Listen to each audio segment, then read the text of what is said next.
Saan po ba nakuha ng Katoliko yung December 25 na birthday daw ni Jesus? Alam mo kapatid, unang-una, napulot yan sa kung saan. Huwag namang magagalit, Kasi nung araw na bata ako, tuwan-tuwa rin ako pag Pasko eh. Kasi makakaikot ako, hingi ako ng Aguinaldo, sama-sama ko yung lola ko, yung tiyahin ko. Nako, naglilibot kami, ginagawa naming hanap buhay yung Pasko.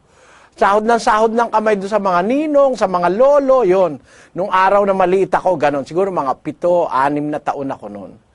Pero nung makita ko kung saan ang galing yung 25 ng Disyembre, nanganganing-ngani ako eh. Ewan ko naintindihan nyo yung salitang nanganganing-ngani. Kumbaga sa isang CR, hindi ka makaupo dahil hindi mo alam kung sinong gumamit, nanganganing-ngani ka. Nakakaramdam ka ng parang konting delikadesa. Yun ang kahulugan ng panganganing-ngani. Alam mo, kung meron kang konsyensyang Kristiyano at maka-Diyos, hindi ka magdidiwang niyan December 25 eh. Alam mo ba kung saan galing yan? Basahin natin ang kasaysayan niyang December 25 sa Catholic Encyclopedia mismo. Hindi amin ito, hindi paninira ito. Ito'y gawa ng Katoliko sa volume 2, page 607, Brad Mel. Opo, ito ang sabi mismo ng aklat o Encyclopedia ng Katoliko. Christmas. The feast of the Savior's birth is called Christmas, the Mass of Christ. It is celebrated on December 25 and is one of the main feasts of the liturgical year. The actual date of the Lord's birth is unknown, and its commemoration was generally included in the Feast of the Manifestations during the first 3 centuries of the Christian era. Sa history niya ito. In about the year 330 or 330, however, the Church in Rome definitely assigned December 25 for the celebration in order to honor Christ, the light of the world and the true Son of Justice. This was the day which had been dedicated in pagan Rome to the feast of the Sun God and had been called birthday of the unconquered sun. Yung Romanong pagano, yung pagan Rome, yung Roman Empire, meron silang isang piyestang ipinagdiriwang December 25 para dun sa kanilang Diyos-Diyusa na araw. Ang tawag dun sa ibang termino, yung Saturnalia. Yan ay pagdiriwang ng mga paganong mga Romano, ipinagdiriwang nila yung kanilang Diyos-Diyusan, yung ribulto nila na araw.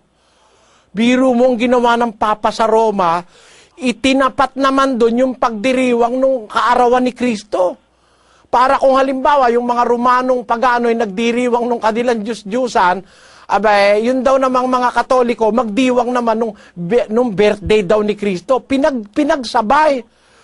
Biro mo, itinapat dun sa pagdiriwang nung isang bagay na mali sa Diyos, inaamin nila sa kanilang encyclopedia, yung actual birth of Jesus Christ is unknown. Unknown. Walang nakakaalam nun, hindi nakasulat sa Biblia yon. Kaya ngayon, wala tayong paraan para malaman yon, malibang magkukwenta tayo ng petsa. At kung kukwentahin mo, yung mga petsang nakasulat sa Biblia, lumalabas ang Panginoon Kristo ipinanganak sa pagitan ng ating buwan na Setyembre at Oktubre. Yan ay kung iisa-isahin mo yung pangyayari sa Biblia, it falls on the month of the 8th month of the year of the Jewish calendar, na yan ay katapat naman ng September at October sa ating panahon, sa ating kalendaryo nakikilala ngayon na Roman calendar. Alam mo kapatid, napakalayo, hindi Disyembre. Unang-una, dapat maintindihan, pag Disyembre, kapatid, pag Disyembre sa Bethlehem ng Judea, may yelo ron. Pakikita ko sa iyo yung Bethlehem, kung saan pinanganak si Kristo, pagka December. Opo, nandito na po sa amin kapatid na Eli na, ayan, puro yelo ito. Oo, yan, puro yelo ito, kapatid na Eli. Nakikita po namin dito sa mga picture dito. So, hindi December pinanganak si Kristo kasi nung ipanganak si Kristo, tignan nga natin nung ipanganak si Kristo kung anong senaryo sa Bethlehem. At kanyang ipinanganak ang panganay niyang anak na lalaki at ito'y binalot niya ng mga lampin at inihiga sa isang pasabsaban sapagkat wala ng lugar para sa kanila sa tuluyan. At may mga pastor ng tupa sa lupain ding yaon na nangasa parang na pinagpupuyatan sa gabi ang kanilang kawan. At tumayo sa tabi nila ang isang anghel ng Panginoon at ang kaluwalhatian ng Panginoon ay nagliwanag sa palibot nila at sila'y totoong nangatakot. At sinabi sa kanila ng anghel, "Huwag kayong mga takot, sapagkat narito, dinadalhan ko kayo ng mabubuting balita ng malaking kagalakan na siyang sasabuong bayan. Sapagkat ipinanganak sa inyo ngayon sa bayan ni David ang isang tagapagligtas na siya ang Kristo, ang Panginoon." Ano ba ang senaryo nung ipanganak si Kristo? Ipanganak pala siya, walang matuluyan yung mag-asawang Maria at Jose.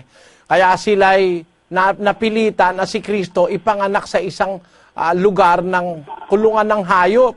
At nung siya ipanganak, ibinalot siya ng lampi ni Maria, inihiga siya sa isang pasabsaban. Yun yung nilalagyan ng damo para kumakain ng damo yung mga hayop. Pero mapapansin mo, yung mga hayop wala sa loob. Wala sa loob ng kulungan. At kung merong kumakaing hayop doon, hindi naman ilalagay ni Maria yun si Jesus doon sa kung may kumakaing hayop dahil baka makagat yun ng kakain, di ba? Ibig sabihin, wala yung mga hayop doon. Asan yung mga hayop? Nasa labas sa bukid. Pinapastol ng mga tupa. At yung mga tupang nagpapastol, ang unang-unang binalitaan ng anghel na ipinanganak na sa bayan ni David ang Panginoon at tagapagligtas na si Kristo. At nung maibalita ng anghel, nagkantahan pa nga sila yung mga anghel kasama ng mga anghel sa langit. Ang kinanta nila, Gloria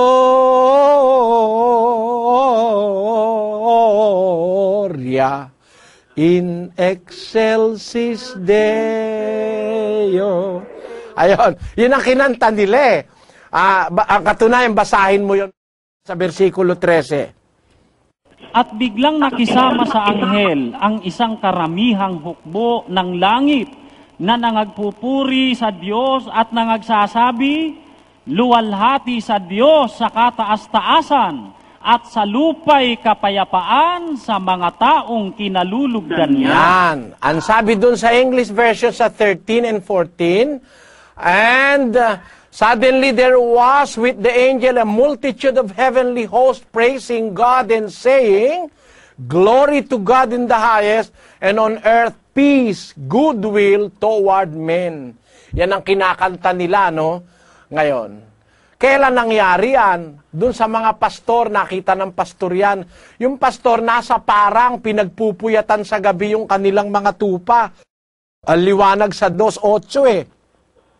May mga pastor ng tupa sa lupaing yaon, nasa parang pinagpupuyatan sa gabi ang kanilang kawan. Employing logic, gumamit ka na lang ng logic. Sa Bethlehem, kung saan pinanganak si Kristo, pag December, makapalang yelo. Kung ikaw yung pastor ng tupa, ilalabas mo ba yung mga tupa mo? Pag December, wala namang damo kundi puro yelo. So, hindi nangyari yan ng December. Ang isa pang napakagandang mapag-aralan dyan, kapatid, nung ang Panginoon Kristo'y ipanganak, wala sila sa bahay nila. Naglakbay pala itong mag-asawang Jose at saka Maria. Basahin natin ng 2:1 ng Lucas, tuloy-tuloy. Nangyari nga ng mga araw na yaon na lumabas ang isang utos mula kay Augusto Cesar na magpatala ang buong sanglibutan. Meron palang isang decree na pinalabas yung kasalukuyang Cesar o emperador ng Romano na si Augusto, na lahat ng buong sanlibutan magpatala, yung nagsasakop ng Roman Empire, ipinapasensus niya. Alam mo kung bakit pinapasensus? Pagbubuwisin ni Augusto Cesar. Ano nangyari? Tuloy natin sa 2. Ito ang unang tala ang mamamayan na ginawa ng si Quirinio ay gobernador sa Syria. Tuloy.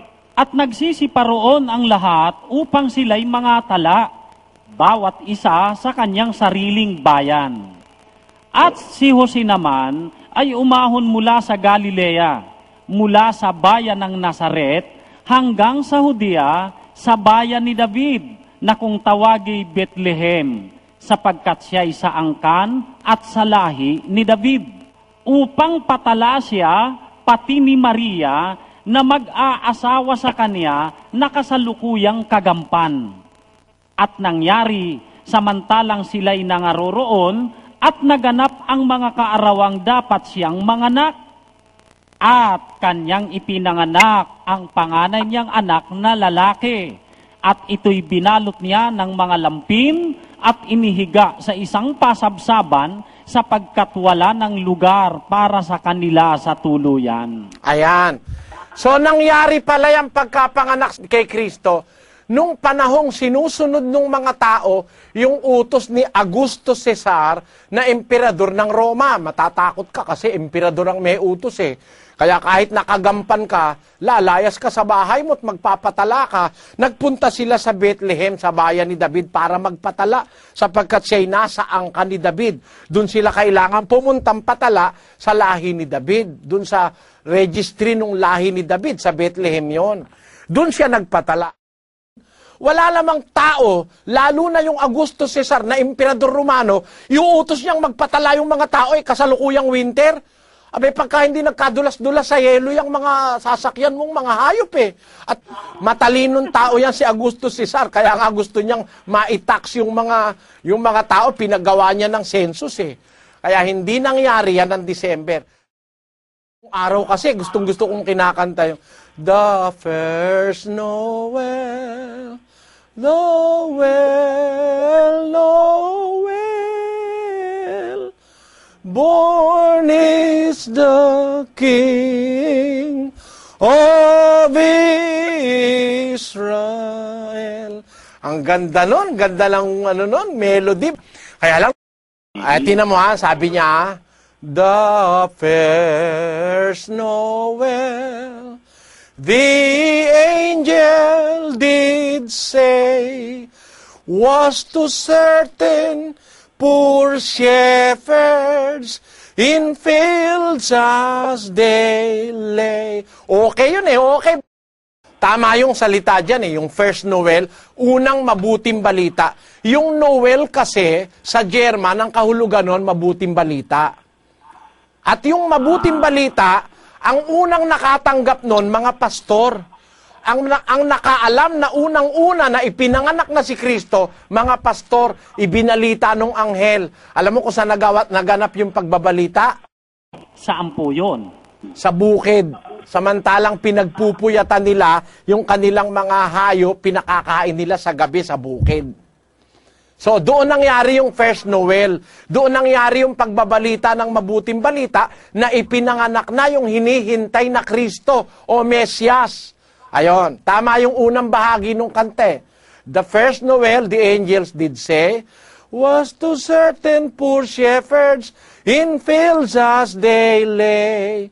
In fields where they lay in keeping their sheep. Tama yun, ano? Kaya sila nasa field, inaalagaan nila yung mga tupa nila, pinagpupuyatan, pinapakain. Ang kasunod, on a cold winter's night that was so deep. Biro mo, winter daw nun. Sino lamang matinong pastor na punong-puno ng yelo, ilalabas yung kanyang mga tupa? Pati nga si Santa Claus nahawan eh. Bakit naman